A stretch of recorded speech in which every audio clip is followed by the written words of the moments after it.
Good morning सम्पूर्णमा। आज शनिबार सङ्कटा मन्दिरमा आएको छु।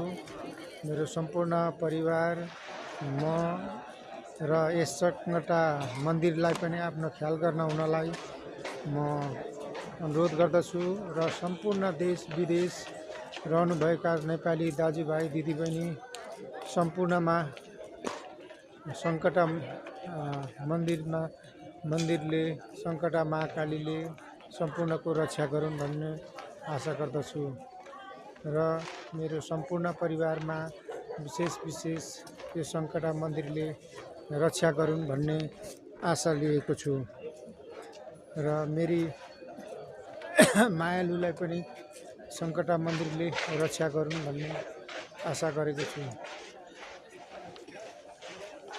यो सङ्कटा मन्दिर परिसरभित्र हो। अब म निस्किँदैछु। यता बाबाहरूको लाइन बस्नु भएको छ।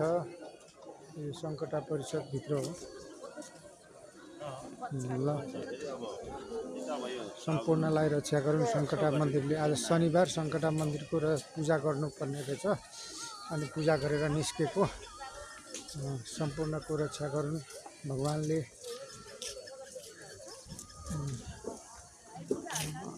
तिमीले नसम्झे पनि मैले सम्झेको छु। मनदेखि भगवानसँग प्रार्थना गरेको छु, जहाँ जस्तो अवस्था भए पनि शान्ति सुरक्षा र राम्रो गरिदिउन्, कुशल राखिदिउन् भन्ने आशा गरेको छु।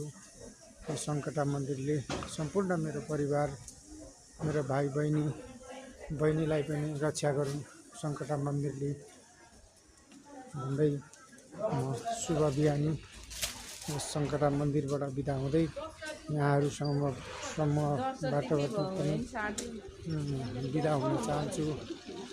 जय सङ्कटा महारानी।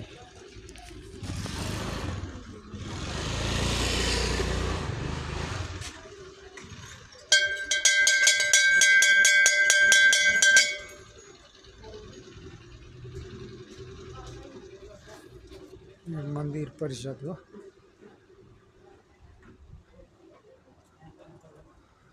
एक फन्का घुमेर अर्को पनि फेरि बजाएर अनि जाने हो।